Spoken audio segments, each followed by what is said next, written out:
انسانیت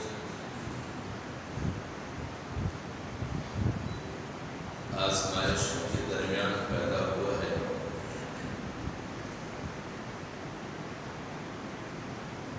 اگر وہ مفادات کے راستے کو اختیار کرتا ہے تو بھی اس کے لیے آزمائش ہے،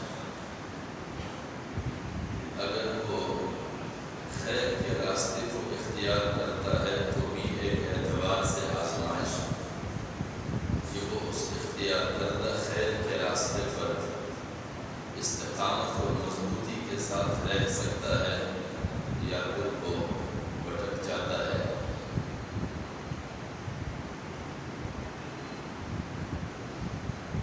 اور پھر اسی ماحول میں یہ خیر اور شر کے درمیان انسان کے لیے یہ تمیز کرنا لازمی ہوتا ہے کہ جس ماحول میں میرا رہنا سہنا ہے، اس ماحول میں میں انسانوں کے درمیان خیر اور شر کا تمیز کیسے کروں، راستوں کا انتخاب کیسے کروں کہ کس راستے پر چلنا ہے، کس راستے کو چھوڑنا ہے، اور پھر ہر راستے پر بلانے والے بھی لاتعداد ہیں، اور اس بلانے والے کو داعی کہا جاتا ہے۔ کس داعی کی پیروی کی جائے، کس داعی کو رد کیا جائے، اور پھر یہ آزمائش اس طرح ہے کہ جو داعی خیر کی جانب بلانے والا ہے وہ بھی انسانیت کے لیے خیر کی بنیاد رکھتا ہے اور خیر کی بات کرتا ہے، اور جو داعی انسانیت کو اپنی مفادات کے لیے استعمال کرتا ہے یا پھر شر کے راستے پر لگاتا ہے وہ بھی خیر کے طرز انداز کو اختیار کرتا ہے۔ حضرت موسیٰ علیہ السلام نے فرعون کے سامنے فرمایا تھا ان ارسل معنا بنی اسرائیل۔ اس سے پہلے حضرت موسیٰ علیہ السلام کو اللہ تعالیٰ نے فرمایا کہ اذهب الى فرعون انه طغى، تو فرعون کے پاس چلے جا، بلا شبہ وہ انتہائی سرکشی پر اتر آیا۔ اب انتہائی سرکشی کی حد کیا ہے، اس کی علامت کیا ہے؟ انتہائی سرکشی کی حد اور علامت یہ ہے کہ ایک تو انسان بے راہ روی اختیار کر لے، گناہگار بن جائے، اور دوسرا یہ ہے کہ بے راہ روی اور گناہگاری سے بھی آگے بڑھا جائے۔ فرعون صرف بے راہ روی اور گناہگاری پر نہیں تھے بلکہ وہ ان کے حدود سے بھی آگے بڑھ کر خدائی کے دعوے دار بن گئے تھے۔ اور ہمیشہ جب کوئی خدائی کا دعوے دار بن جائے پھر اس کی وہ دعوے داری دو طرح کی ہوتی ہے۔ ایک دعوے داری اس کی کھلم کھلا نمرود اور فرعون جیسی ہوتی ہے، اور ایک دعوے داری کھلم کھلا تو وہ اپنے آپ کو خدا نہیں کہلاتا ہے، لیکن وہ اپنے ماحول اور اپنے معاشرے میں اس طرح کی ذہنیت منتقل کرتا ہے کہ گویا میں ایسی شخصیت ہوں کہ میرے بارے میں کبھی نکتہ چینی کے حوالے سے سوچا بھی نہیں کیا گیا، میں اس رتبے پر فائز ہوں کہ میرے بارے میں کبھی سوال کرنے کی جرت بھی نہیں کرنا،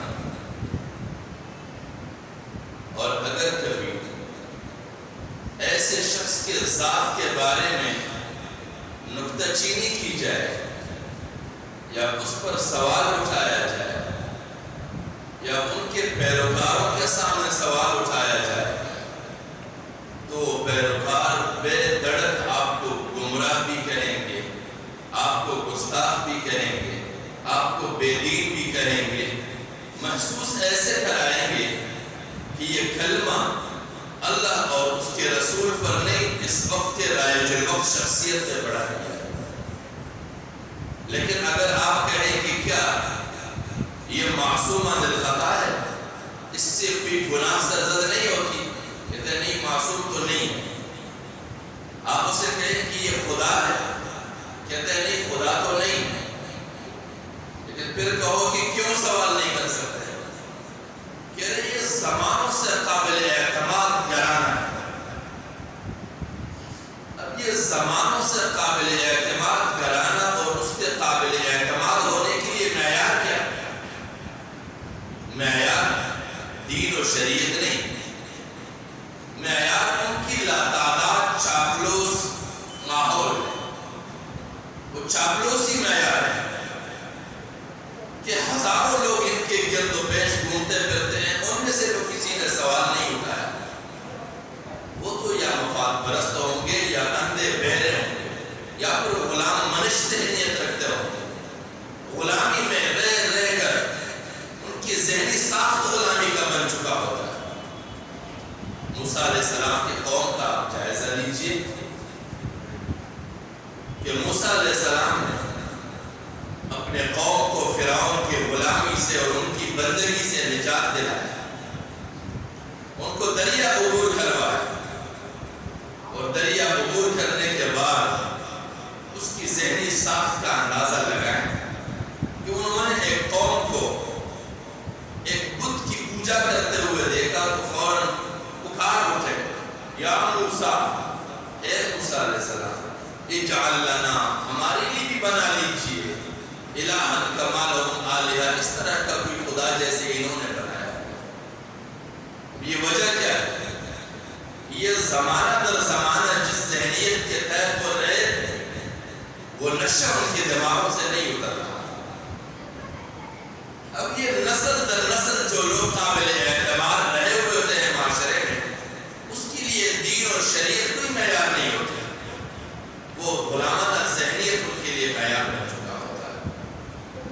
تو لہٰذا میں عرض کر رہا تھا کہ خدائی کے دعوے دار ہونے کی دو صورتیں، ایک نمرود اور فرعون کی طرح خدائی کے دعوے دار بننا، اور ایک غیر مخصوص طریقے سے خدائی کا دعوے دار بننا کہ میرے بارے میں کوئی سوال نہیں کرے گا، کوئی میرے بارے میں نکتہ چینی نہیں کرے گا، اور جس نے بھی اعتراض کیا، جس نے بھی نکتہ چینی کی، جس نے بھی سوال اٹھایا، وہ حد درجہ گستاخ اور بد کردار اور بے دین آگے، کیونکہ میں دین کا علم بردار ہوں، اور اس کے دین کی علم برداری کا جائزہ لیا جائے تو اس کا ہر اقدام دین کی تباہی پر منحصر ہے، اور کوئی سالہ سال سے نہیں۔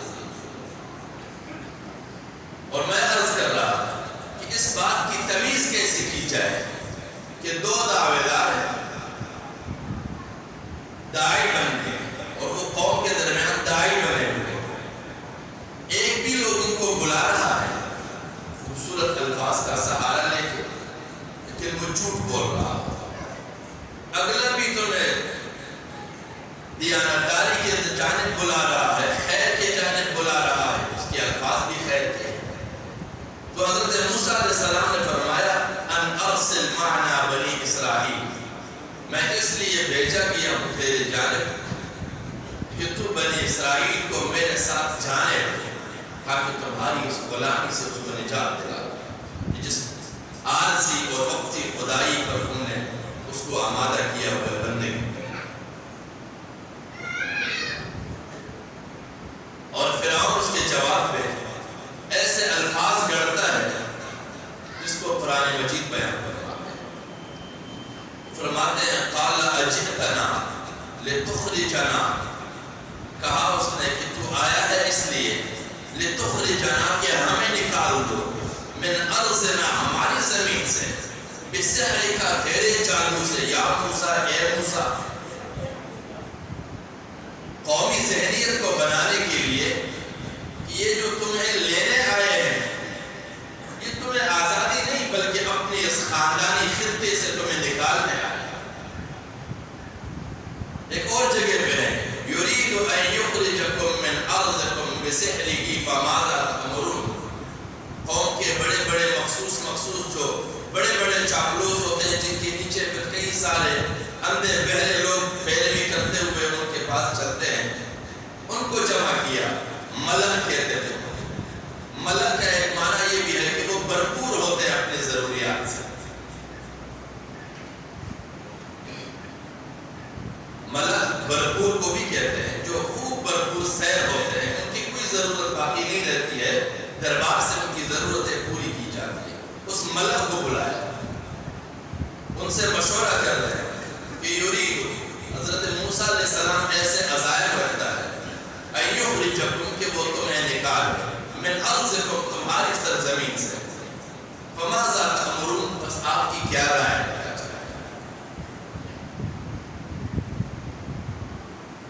اور ایک اور مقام پر بھی پھر اس نتیجے پر پہنچتا ہے وقال فرعون، اور فرعون کہتے ہیں ضروري مجھے چھوڑ دیجئے، اب مجھے کچھ کہنے کی ضرورت نہیں ہے. اقتل موسیٰ کہ میں موسیٰ کو قتل کروں، وَلْيَدْعُ رَبَّهُ اور اس کے رب کو بھی پکاروں کہ آئے اس کو بچانے کے. انی اخاف، یہ میں کیوں کر رہا ہوں، اس نتیجے پہ کیوں پہنچا ہوں. انی اخاف، مجھے ڈر ہے ان یبدل دینکم کہ یہ موسیٰ تمہارے دین کو بدل دے گا، او ان یظہر فی الارض الفساد اور زمین کی سطح پہ فساد برپا کر دے گا. اب دیکھ لیجئے انہی آیتوں کے منہ سے ہمارے مروجہ معاشرے کی لیڈرشپ کہ وہ کس طرح کے ڈنڈے استعمال نہیں کرتے، کن کن باتوں کو کیسے گما کے بیان کرتے. اب اتنی سی بات تھی کہ ان ارسل معنا بنی اسرائیل کے قوم کو آزادی دی تو کس حالت میں رکھا ہوا ہے، اور اس نے 3 باتیں آگے سے بنا دی قوم کے سامنے. آج یہی ہو رہا ہے.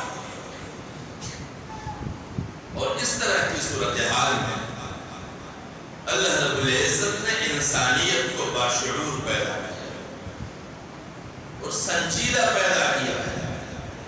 اب یہی انسانیت اپنے اس بنیادی لاحقے کو جو شعور ہے اس کو نظر انداز کر دیتا ہے، جو اس کی پہچان کی علامت سنجیدگی اس کو وہ چھوڑ جائے اور وہ اندھا بہرا اور جذباتی بنے، اس پر انسانیت کا اطلاق نہیں ہوتا.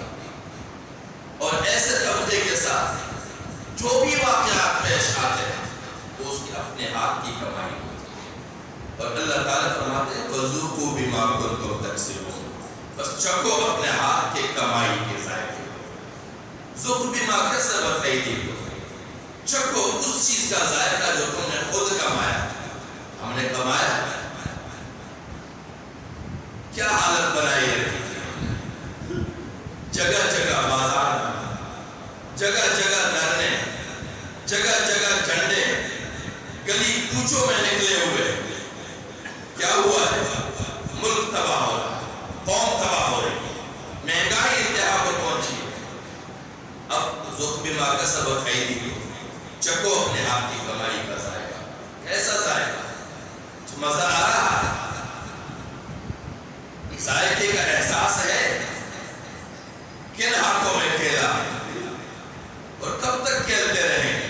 یہ صرف ایک کھیل نہیں، زمانوں سے چلا آ رہا. پہلا کھیل سب سے پہلا پاکستان کے تاریخ میں سن 1953 میں ختم نبوت کے نام پہ کھیلا گیا، اور سب سے پہلے ملکی بااختیار علاوہ کو ملک پر اقتدار چلانے کے تجربے کا موقع دیا گیا پنجاب میں ماشاءاللہ لگا، اور تحریک ختم نبوت کے نام. پھر اس کے بعد دوسرا کھیل کھیلا گیا سن 58 میں، دوبارہ پورے ملک کی سطح پر ماشاءاللہ لگانے کا موقع دیا گیا. پھر اس کے بعد تیسرا پھر کھیل کھیلا گیا، تحریک نظام مصطفیٰ کے نام پہ تحریک چلایا گیا، اور ایک حکومت کے تختے کو الٹ کر پھر ایک 11 سالہ ماشاءاللہ کو راستہ دیا گیا۔ پھر وہ دورانیہ چلتا رہا، یکے بعد دیگر ایک دوسرے کے کام کھینچے، 2 سال اور 2.5 سال اور 1.5 سال 3 سال کی حکومت ہے۔ پھر سن 1999 میں پھر تحفظ دینی مدارس کے نام پہ پھر کھیل کھیلا گیا، پھر ایک حکومت کا تختہ پلٹ کے پھر 11 سال تک ماشاءاللہ لگوائی گئی، اور پھر اس کے بعد آج پھر ایک کھیل کھیلا گیا۔ تو میں سمجھتا نہیں ہوں کہ یہ قوم کب ہوش سنبھالے، اس میں وہ انسانی جو بنیادی علامت ہے وہ سنجیدگی کب پیدا ہوئی، اور جب یہ چیزیں ہم میں پیدا نہیں ہوگی تو ہم یہ گراؤنڈ میں لڑکانے والے فٹ بال کے علاوہ ہماری کوئی حیثیت نہیں۔ اسی طرح ہی سارے زمانے لڑکاتے رہیں گے، اگلا بلاک کرتا رہے گا، ہم مارتے رہیں گے، یہی صورتحال ہوگی، زندگی کے اختتام ہوگا، نہ یہ ملک سدھرے گا نہ ہم سدھرے گا۔ لہذا ہمیں ان کی مکاریوں کو دیکھنا چاہیے کہ وہ کس طرح کے پیترے پھیرتے ہیں۔ قرآن مجید میں فرمایا گیا ہے وَإِنَّ مِنْهُمْ، کہ بلا شبہ جو قومیں ہیں، جو انسانیت ہے، لَفَرِيقًا، ایک طبقہ ایسا ہوگا، يَلْوُونَ أَلْسِنَتَهُمْ بِالْكِتَابِ، جو مختلف رنگوں سے کتاب پر زبان کو گھماتے ہیں، لِتَحْسَبُوهُ مِنَ الْكِتَابِ، وہ تمہیں گمان کروائے گا کہ جو کچھ کہا جا رہا ہے وہ قرآن ہی کہا جا رہا ہے۔ اور یہ بنی اسرائیل کی کیفیت بتائی جا رہی ہے۔ اس زمانے میں کتاب تورات تھا، کیونکہ قرآن کی کوئی بھی آیت کسی سابقہ زمانے کے لیے صرف نہیں ہے، مورد خاص ہے، نزول کسی واقعے کے حوالے سے ہے، لیکن جب بھی وہ بیماری معاشرے میں آئے گی کوئی آیت منطبق ہوگی اس معاشرے میں۔ قرآن کی کامل کتاب ہونے کا مقصد یہ ہے کہ وہ ہر زمانے میں معاشرے کی بیماری کا تعین کر سکے، یعنی وہ گمان کروائیں گے تمہیں کہ جو کچھ کہا جا رہا ہے وہ کتاب سے کہا جا رہا ہے، وَمَا هُوَ مِنَ الْكِتَابِ، حالانکہ وہ کتاب میں سے نہیں ہوگی، وَيَقُولُونَ هُوَ مِنْ عِنْدِ اللَّهِ، اور وہ کہیں گے کہ یہ جو کچھ کہا گیا ہے یہ اللہ کی جانب سے، وَمَا هُوَ مِنْ عِنْدِ اللَّهِ، حالانکہ وہ کتاب قرآن اللہ کی جانب سے نہیں ہوگی، وَيَقُولُونَ عَلَى اللَّهِ الْكَذِبَ، اور وہ اللہ پر جھوٹ باندھ رہے ہوں گے، وَهُمْ يَعْلَمُونَ، اور اس کو بھی جانتے ہوں گے کہ ہم جھوٹ باندھ رہے ہیں۔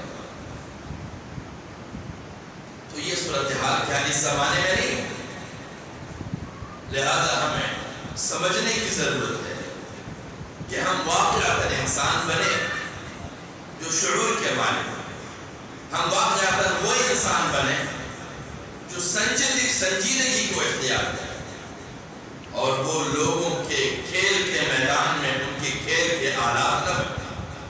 جب کھیل کے آلات بنتے ہیں تو وہ مومن بھی نہیں ہے، وہ باشعور بھی نہیں ہے، وہ سنجیدہ بھی نہیں ہے، کیونکہ نبی کریم صلی اللہ علیہ وسلم فرماتے ہیں اتقوا فراست المؤمن، مومن کی فراست سے کبھی بھی غافل نہ ہونا، فَإِنَّهُ بِلَا شَكَّ شُبْهَةُ يَنظُرُ بِنُورِ اللَّهِ، وہ اللہ کے نور کے ذریعے سے دیکھتا ہے اور اس نور کے ذریعے سے وہ معاشرے کے بکاروں کو پہچانتا ہے۔ لہذا ہمیں اللہ کے اس نور کو اختیار کرنا ہے، اور وہ کیا ہے؟ قرآن کا مطالعہ، قرآن کا مطالعہ کیجیے، ترجمہ پڑھ لیجیے، تفسیر پڑھ لیجیے، اس مطالعے کی بنیاد پہ آپ معاشرے کے ہر دھوکے باز کو پہچان سکیں گے۔ اللہ کریم ہمیں توفیق بخشے کہ ہم واقعات وہ مومن بن سکے۔ وآخر دعوانا